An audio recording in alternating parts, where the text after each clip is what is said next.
Problemas sufocam reuniões. Então, talvez tu esteja aí te perguntando, ok, então a gente nunca mais vai fazer reunião?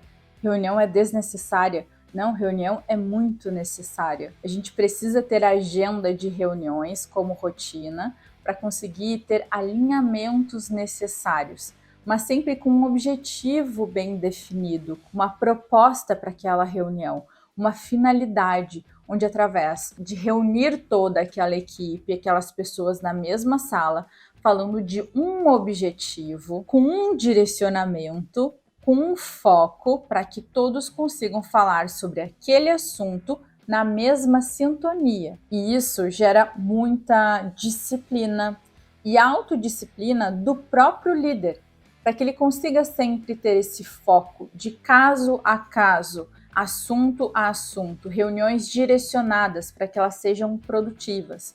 Tem muitas coisas que a reunião é a melhor coisa para ser feita, porque ela vai conseguir agrupar todas as pessoas e a partir dali se utilizem técnicas, aí cada área, cada contexto vai demandar técnicas e a partir dali as pessoas consigam organizar as ideias. As pessoas consigam levantar dados, organizar ideias, apresentar os seus dados, informar, comunicar, trocar, conversar, estabelecer acordos nas reuniões. É para isso que servem as reuniões. Outra questão importante, depois de um objetivo definido para uma reunião, e a gente conseguir debater, deu tudo certo, todas as pessoas entenderam, foi produtiva, ok, a reunião termina. Não é porque a reunião terminou mais cedo, não, vamos aproveitar e já vamos falar desse assunto aqui. A reunião já se torna improdutiva. Não houve um preparo, não é o objetivo dessa reunião. As pessoas não estavam alinhadas para aquele objetivo. Então, os assuntos precisam ser separados, sem atravessamentos, sem perda de foco. Isso exige uma postura muito firme do líder para que ele consiga manter esse direcionamento sempre no mesmo objetivo. E uma questão muito importante que eu aprendi ao longo da minha carreira, que um bom acompanhamento é muito mais importante do que uma reunião. E eu tenho aqui uma história que é do mestre dos follow-ups, mestre dos acompanhamentos, que é o Alfred Sloan, o executivo de negócios que chefiou a General Motors na década de 1921 até 1950.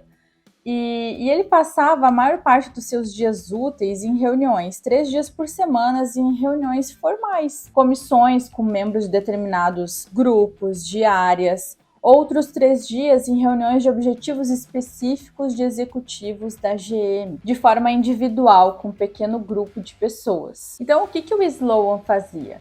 Ele começava a reunião explicando qual era o propósito dessa reunião, para que todo mundo já entendesse que o objetivo daquela reunião já estava pré-estabelecido, definido e que o foco para debate, para informação, para tudo era aquele propósito. E um fato importante sobre como ele conduzia as reuniões era que ele mais ouvia do que falava. Pouco tomava nota das coisas, não estou dizendo que isso é o certo. É como ele fazia. Ele não tomava nota, só alguns pontos que ele tinha dúvida ou que talvez ele precisasse verificar, ele tomava nota. Ele prestava muito atenção em cada palavra dos profissionais que estavam ali naquela reunião. Como ele falava menos e ouvia mais, tinha espaço para que todos aqueles falassem. E essa postura do Sloan, na minha opinião, ela é muito eficiente. Já reparou que muitas vezes, quando o líder faz uma reunião, todo mundo fica quieto, só o líder fala, e ainda o líder pergunta e fica aquele silêncio horroroso na sala, aquela pausa dramática,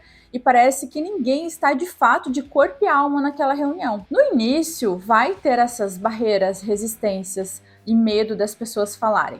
Mas o líder que mais ouve do que fala, ele também ajuda e estimula para que as pessoas se envolvam mais nos assuntos das reuniões e essa reunião seja produtiva através das ideias de todos sendo inseridas naquela mesa de reunião. Então, muito cuidado, líder, se tu fala muito em reuniões, tu fica desconfortável com esse silêncio e começa a falar para preencher aqueles vazios que acontecem na sala, aquele desespero do tipo, nossa, ninguém vai prestar atenção na reunião, ninguém vai participar da reunião, O que está acontecendo? Será que as pessoas querem estar aqui nesse ambiente? As pessoas precisam se sentir seguras para falar sobre os assuntos das reuniões. As pessoas precisam desenvolver autorresponsabilidade e maturidade para colocar os seus posicionamentos. E o líder, ele precisa estimular isso. E como ele faz? Mais ouvindo do que falando. Estimulando as pessoas a compartilharem ideias, a falarem, sem medo de que seja bobagem, ou de que cometam erros, ou passam vergonha. Então, líderes, tem silêncio?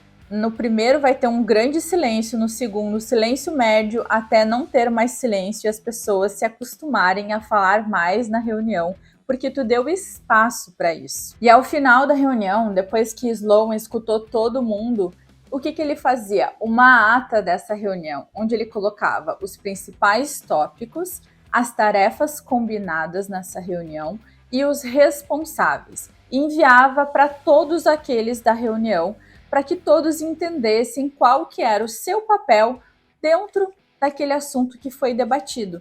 E a partir daí, ele fazia os acompanhamentos de cada item que estava naquela reunião. Então, a ação do Sloan era muito mais a campo, acompanhando o que cada um estava fazendo. A reunião era mais para facilitar a comunicação, reunir, alinhar, colocar os assuntos na mesa, para que tenham direcionamento a partir desse assunto, mas o que fazia diferença para que as coisas realmente acontecessem era o acompanhamento. O que cada um está fazendo a respeito da tarefa alinhada em reunião. Para quê? Para que não tenha uma nova reunião para falar de problemas que não foram resolvidos, daqueles que foram debatidos na reunião passada. Quantas vezes a gente repetiu tarefas e que não conseguiu riscar da lista e teve que falar em reunião até que o assunto se resolvesse, porque o acompanhamento não foi eficaz. Não teve uma proximidade do líder de conseguir entender como que a sua equipe trabalha, acompanhando o seu trabalho como um líder mentor, educador, olhando o seu liderado, a sua equipe a campo, executando as combinações. E foi assim que o Sloan conseguiu ser conhecido como um executivo excepcional. Que mágica que ele fazia? Será que as reuniões dele eram poderosas? Era a melhor metodologia? Era a metodologia ágil? Não, ele fazia tal e tal metodologia de tal e tal literatura, de técnica. Não, ele não usava técnica. Ele dava espaço para as pessoas, ouvia, anotava e acompanhava. A grande chave disso tudo era o acompanhamento, que é a atitude de um líder, de dizer: a direção é essa, o caminho é esse, e eu vou te observar nesse caminho. E vou te ajudar quando for necessário. Eu vou te acompanhar para que eu consiga observar o teu desempenho durante a execução. É por isso que a gente diz que líder não cuida de resultados, né? Não cuida de processos. Líder cuida, em primeiro lugar, de pessoas, por conta desses acompanhamentos necessários. E é por isso também que o líder precisa conhecer muito bem não só a equipe, mas os processos, o que acontece. Ele precisa estar bem informado. E como que a gente se informa bem? Através dessa proximidade, do acompanhamento. O acompanhamento promove não só um aprendizado para quem está sendo acompanhado, mas para quem está acompanhando, que também desenvolve maturidade profissional por ver as coisas acontecerem, os problemas que surgem, os entraves, as oportunidades, e a partir daí sim que se estabelece o aprendizado.